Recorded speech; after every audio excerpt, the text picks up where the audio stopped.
So we kind of have flavors of interfaces. We have our kind of, they're all productized, but if some of our data sources will have SDKs, basically. OSI Soft is a big one. They have the Pi server, and they have a nice SDK, Wonderware, gProphecy. These are real by API, not web API, but .NET SDK based. So with those types of things, you don't need to write a query. The interface underneath still has the four pieces that we need: the trend, the current value, the historical value, and the historical data. But that's completely encapsulated, and it calls the correct APIs. And we have some that are kind of halfway in between, where we have kind of hard-coded queries like Aspen IP21. We know what the queries are and their ODBC connections, and we hide those also. A lot of our customers have data sources either that we haven't seen before, or they're proprietary data sources, and that's when we would actually write those four queries with like an ODBC or an OLAP query, depending on how we need to connect to it. We have an OLAP, which allows you to write MDX queries.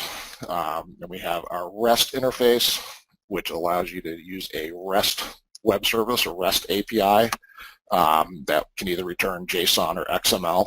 And then we can parse that data. And we have a way to, it's not really a query, but it's a way to figure out the parsing of that result set that comes back, in addition to parameterizing the kind of the GET request and parse that data and use it in our system.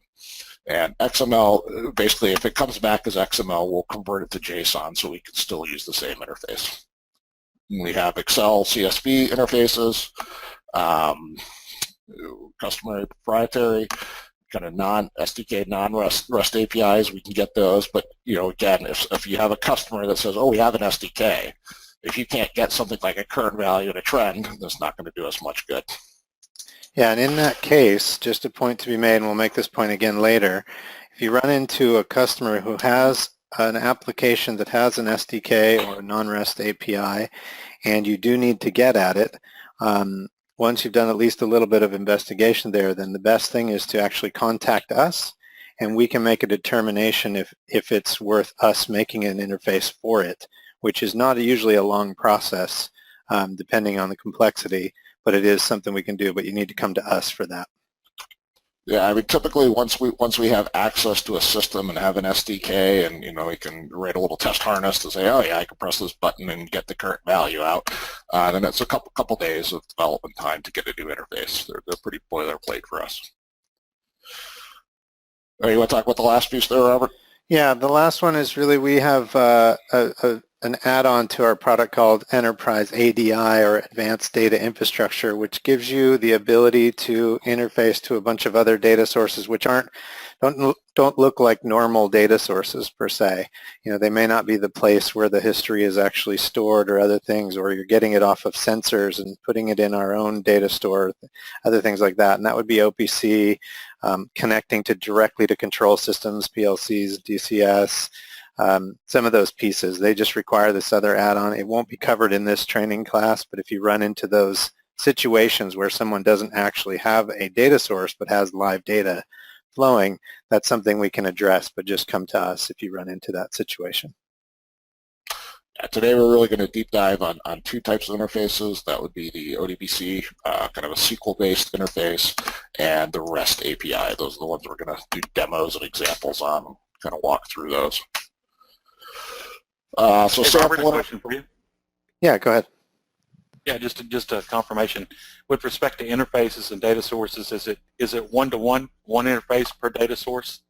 In most cases it is, but you might find a case where you're getting radically different type of data from the same data source, or you run into a situation where you want to get temperatures from reactors, but you also want to get something, a whole bunch of other things, and they come from a different data source, and if you could do it all in one interface, but you might have 10 parameters, then often it's a best practice to say, let's make another interface to that same data source that uses a couple of different parameters, so that when a user in the designer is saying, I want to add an actual value to this KPI, they're not having to type in 10 parameters each time. They're just giving 2 or 3, something straightforward and simple and human readable.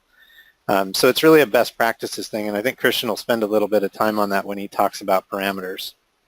Yes. That's yes. also something we'll help you with. When you get into a data source and you're saying, wow, to get everything I want out of this data source, all the different types, I'm going to end up with 10 parameters, then something where we can have a quick call and say, oh, here's how we'd break that up into maybe 2 or 3 interfaces to that same data source. But in most cases, it's one-to-one. Yep. Okay, and then adding on to that question, and you may have this discussed later, is there a limit as to the number, the number of pieces of data that you can pull through one interface at a given time? No, so how that'll work is the server, if you had, say, 100,000 values going through an interface, you have 100,000 KPIs, they're all using the same interface, the server is smart enough to kind of batch those up and send asynchronous requests to get that data. Whether there's a bottleneck at the interface or the structure of the data source is a different question, but there's not really, we haven't run into anything like that. Because we have this ability to sort of batch and asynchronously say, okay, out of these 100,000, they'll get me 5,000, 5,000, 5,000 asynchronously, and they'll all come back and we'll aggregate it all. So the server is intelligent on the back end.